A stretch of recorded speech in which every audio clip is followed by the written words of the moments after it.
Sim, eu sou o professor Bairros e no tutorial de hoje nós vamos ver... Você já deve ter visto muitas e muitas vezes circuitos amplificadores na configuração emissor comum com duas resistências de emissor, uma com um capacitor de passagem, e já deve ter feito a pergunta: por que isso? Esse será o tema abordado nesse tutorial. Vamos lá?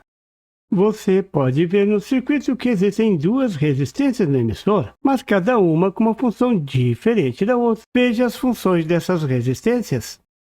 Esse é um amplificador na configuração emissor comum, um amplificador classe A. Já vimos como polarizar esse tipo de circuito muitas vezes aqui nesse canal Amalucado. A polarização é feita pensando no circuito em corrente contínua. Para polarizar esse circuito de forma a compensar a variação do ganho de corrente em função da temperatura, a tensão na resistência de emissor deve ser ajustada para 10% da tensão VCC. Essa é uma das regras mais usadas.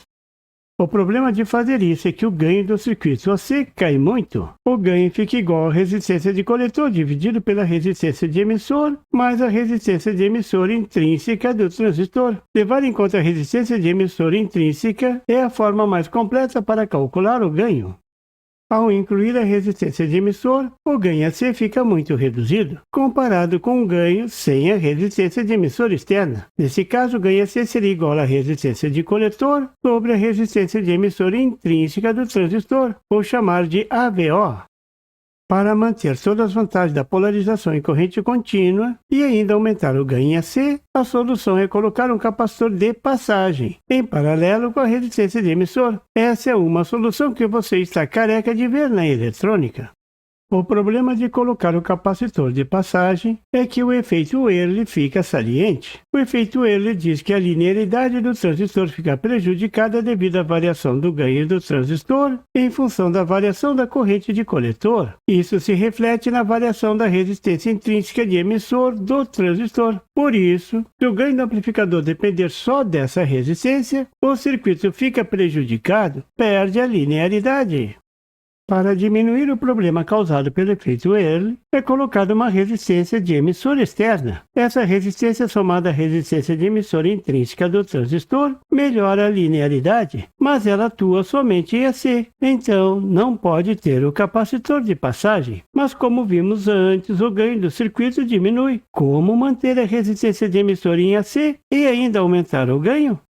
A solução é dividir a resistência de emissor. Isso é possível porque o valor da resistência de emissor que melhora o efeito Early é normalmente menor do que a resistência calculada em corrente contínua. A resistência de emissor que melhora a questão do efeito Early pode ser calculada como 10 vezes a resistência de emissor intrínseca. Eu já fiz um vídeo falando sobre esse assunto. Lá está tudo bem explicadinho. Se você não viu, sugiro dar uma olhadinha. O link está na descrição desse tutorial. Assim, é só calcular R5 com esse valor. Essa será a resistência que vai atacar o efeito Early.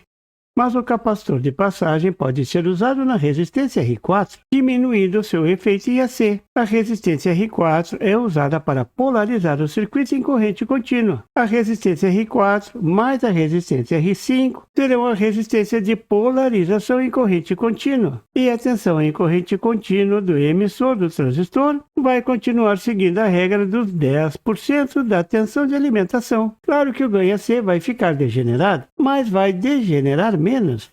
O valor da resistência R4 deverá ser ajustado de forma a completar o valor de R5 para que essa soma seja igual à resistência de polarização, aquela que você está careca de calcular. A resistência de emissor de polarização é igual à tensão de emissor sobre a corrente de coletor quiescente. Simples assim. Pronto! Esse é o circuito com duas resistências de emissor, tudo bem explicadinho. O valor da resistência R5 deve ser igual a 10 vezes a resistência de emissor intrínseca do transistor, o RE minúsculo. A resistência R4 deve ser igual à resistência calculada para polarizar o transistor, menos a resistência R5. A resistência para polarizar o transistor, RE maiúscula, deve ser igual a 10% da tensão VCC sobre a corrente quiescente. Viu? Não tem segredo. Qualquer criança brinca e se diverte. Claro que eu não podia terminar sem um exemplo. Então vou calcular a resistência de coletor R3 e as resistências de emissor para o circuito da figura, considerando a corrente de coletor quiescente igual a 2 mA e a tensão de alimentação igual a 12 volts. Considere que o circuito está usando um transistor de ganho de corrente alto, maior do que 100. Primeiro vou polarizar o circuito em corrente contínua. Você ainda lembra como fazer? A tensão de coletor deverá ser igual à metade de VCC, então será igual a 6 volts. Essa será a tensão sobre a resistência de coletor R3. Então a resistência de coletor será igual a 6 volts sobre 2 mA. Isso dá 3 kΩ. Esse será o valor da resistência R3. A tensão de emissor é 10% da tensão de alimentação, então é igual a 1,2 volts. A resistência de emissor total é igual à tensão de emissor sobre a corrente de coletor quiescente. 1,2 volts dividido por 2 mA, isso dá 600 ohms. Mas essa resistência será dividida.